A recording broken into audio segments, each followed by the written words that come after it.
cismaan xaadow laa u hanjabay waa been xaadow waa walaalkay qabiilkan ka dhashane rag gob ahaa ka dhashay gabdhahooda uma hanjabaano inay u hiiliyaan maahine waa walaalkay waa xildhibaankayga 4 sano soo socoto ugu matalaayo baarlamaanka federaalka waanu ku faraxsanahay walaalkay xilka loo dhiibay in ilaahay la garab galo waanu ku garab taagana kursigii aan sugayay 5 sano sanadka horena waa u tartamay oo calafaan ku soo waayo waxa lagaga badiyay 2 cod gabadhii kursiga soo heshay 26 anoo 24 alxamdulilaahi sanadkaana maadaama doorashadii tii jowhar ay ka hormartay tii beledweyne doorashada hirshabelle waxay ku bilaabatay jowhar waxaa laga rabay 4 gabdhood 3 way soo baxday kursigayga wuxuu noqday kuraastii dib loo dhigay kadib maamulkii hirshabelle iyo madaxweynihii waxay aadeen doorasho inay ku qabtaan oo beledweyne hiiraan halkaas oo san ka imaanba gabar baadacadda gabar ka imaan gaaljacal gabar ka imaan xawaalada gabar ka imaan halkaas waxaa kaaga cad markay lagu soo noqdo jowharna qabaa'ilaadka degan ayagana inayna ogolaanaynin qoondo oo dumar marka caqabadda ugu weyn ee hor istaagto waxaa waaye wixii ka dhacay hiiraan tii ay ku salayeen qabaa'iladii joogayna jowhar maamulka hirshabelle madaxweyne cali guudlaawe ma ahayn madaxweyne ka soo horjeeda gabdhaha laakiin caqabad waxay ku noqotay qabaa'iladii qabiil walba inuu yidhaha qabiil hebel ma siinin kursi dumar annaga maxaa noo siinaysaa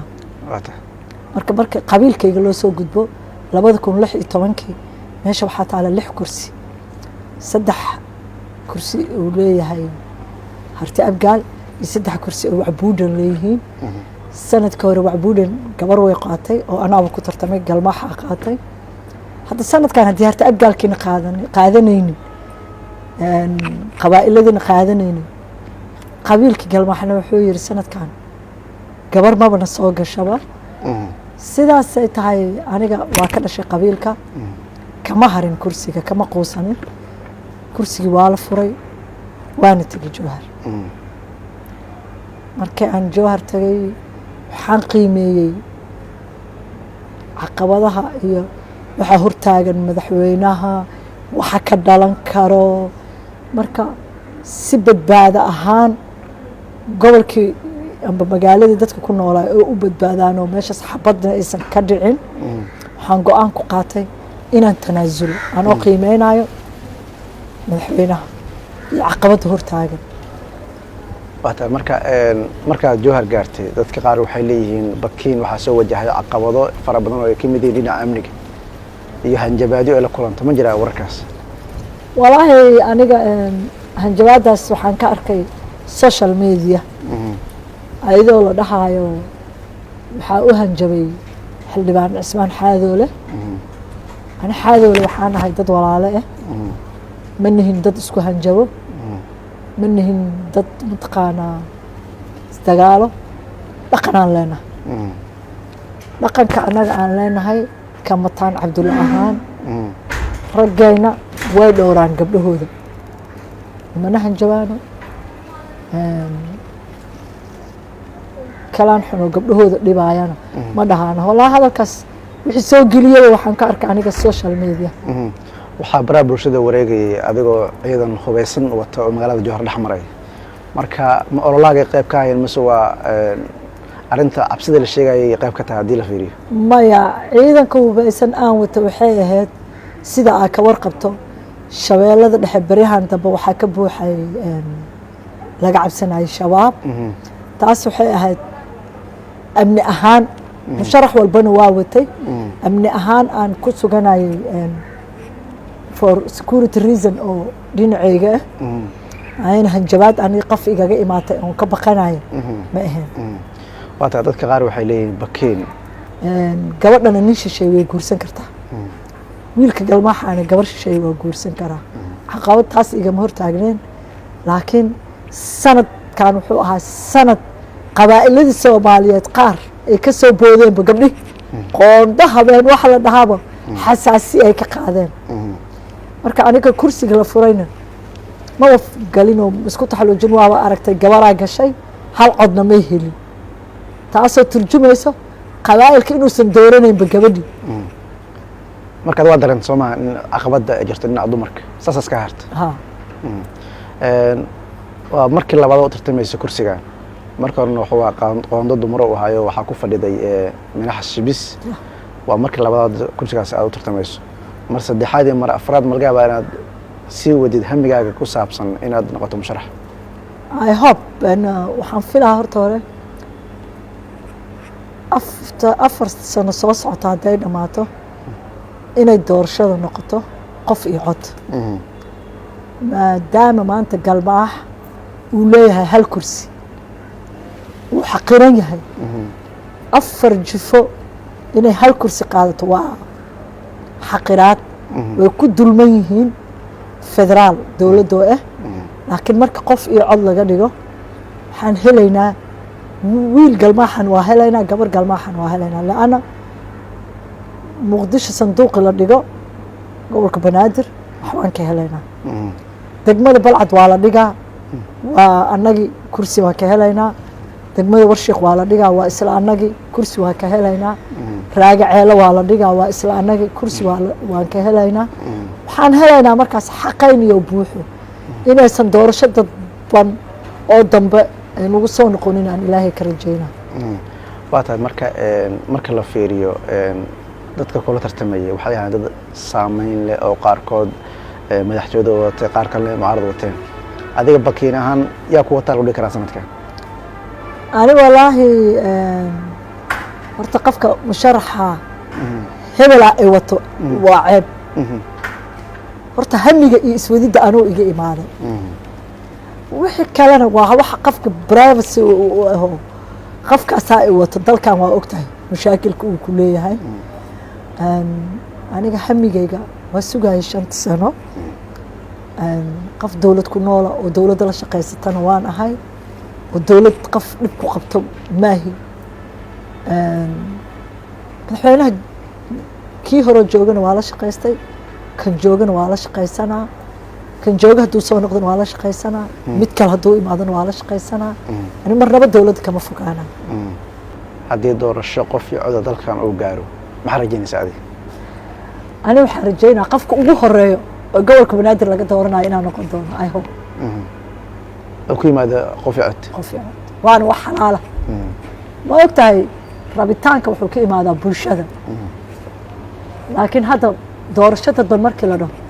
rabitaanka wuxuu noqota money waa baayac hadda for example xildhibaana aniga beeshayda u soo baxay xildhibaanka wuxuu ku soo baxay joogkiisa ninkii ka gatay kursiga berri buu u imaanaa wuxuu rabaa inuu wax u qabto wuu ku sii qaylinaa qaylo buu ku leeyahay qaylo kuma laha ilaa wuu ka gatay kursiga soo maaha laakiin markii sanduuq meeshaas la dhigo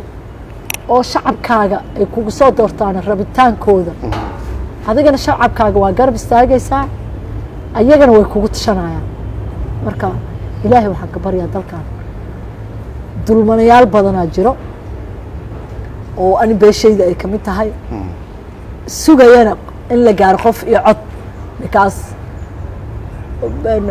tusaalan ku siinaa hadda qabaa'illa waxaa jiro hal deegaan aan dalka ku lahayn hal deegaan hal tuulo dalka ku lahayn 8 xildhibaan iyo 9 xildhibaan ay qabaan ani maxaan ku lahayn dalkan deegaano badanaan ku lahayn tuulooyin badanaan ku lahayn ka bilaab xamar ilaa afka jowhar aan degaa hal xildhibaan aan leh dowladda federaalka waxaan ku leeyahay wasiir dowlad asiir dowlad taleefanka yarkaa maxay soomaalida dhahaan niic bay dhahaan waa iska niic isigana waxba kuma lihi waa dulmi waa dad la dulmiyaa nahay dad la xaqiraa nahay qof iyo codka laakiin ma la is xaqiraayo nin walba wuxuu ku xisaabtanaa mugga iyo qabka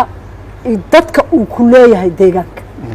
wata dad badan ayaa waxay saadaalinayaan in madaxweyne cali guudlaawe oo ku wado wasiir ka tirsan maamulkiisa warkaas ma jira wasiir oo maamul goboleeda inta haddii laysoo dhigo maraba laakiin cali guudlaawe waa kulanteen oo arrin badan waa ka hadashay no cali guudlaawe waxaa waaye madaxweynahayga ugu qaaliya walaalkay haddana si dhow aan saaxiib u nahay kursigan waa calaf ilaaha qofka u sahlo maanta kursigayga waxaa qaatay walaalkay aan jeclahay Cismaan Xaadoole haddaa aniga qaato iyo hadduu asaga qaatana waa mid hal qafaana Cismaan waa walaalkay aan ku kalsoonahay 4 sanana inuu reerkiisa wax badan ka bedeli doono anna aan garab u ahay oo la shaqay doono walaalkay kursigan waa calaf laakiin aniga maamul goboleed waxba kama doonaaye dowladda federaalka hadda aniga wax la-aan iguma hayso dowladda waa la haystaa gabar inta xildhibaan gacanta ka qabto xafiis madaxweyne geenaayo amba xafiis ra'iisul wasaare geenaayo amba siyaasadda iyo dalka looga turjumaayana ma ihi albaab siyaasadeedoo maanta iga xiran aan isdhahayana xildhibaana kuu furaayo amba wasiira kuu furaayona ma jiro alxamdulilaahi muddoo ku jiro siyaasaddan qof lagu ixtiraamaan ahay madaxweyne maamul goboleed walba ixtiraam uu ii haya wasiir iyo xildhibaan maamul goboleed haddii aan rabo saaxiibkay madaxweyne cabdicasiis lafta gareen markii la geeyay xildhibaanaan ku leenahay diyaaruu ii ahay laakiin waxaan rajaynayay kan federaalka madaxweyne cali guudlaawena markii la keeno uu madaxweyne noqdo haddaan wasiir ka rabo kalsooni waxaan ku qabay inaan ka heli karo cali guudlaawe wasiirka aaga ah dhinaciisa waxa aan ka ahay ama qiimaha aan ka leeyahay marka waxaan rabaa meeshaan inaan dad fariin ugu diro dadka dhahay qarxi lagu qabsaday jawhar markaan soo socday airport dadaa waxay dhaheen waa la qarxiyey dadka u hanjabaa qarxiyey aniga dad ii hanjabay ma jiro qaraxana wuxuu ahay aniga gaariga aan watay waxaa iska lahay walaalkay qaasin cali nuur oo loo yaqaano qaasin furdug oo ah gudoomiyaha degmada balcad marka gudoomiyaha degmada balcad dhowr mar ay shabaab ataagtay oo qarax lala beegsaday maadaama baabuurkiisa ay bar yaqaaneen wax aniga laygugu dan lahayna ma ahayn ninka guddiga doorashada ee aniga yidhi habar yar isii qaadna wax isaga loogu dan lahay ma ahayn laakiin baabuurkaasaa la bar yaqaanay alxamdulillah shukri ilaahayna waa naga soo badbaadiyay adiga ma qabtay tuun ah in jirto cabsi kusoo wajahi karta ma qabo waxaan social media la buunbuuninayo bakiin ku dooro xirmada billaha unlimitedka adeega dhamays xawaare sare iyo qiimo jaban ku shuba $15 oo kaliya oo hel unlimited data internet iyo ku hadal aan kaa dhamaanayn muddo bil ah uga shuba ii dahab kood nambarka xidig 1 eber 1 4 gees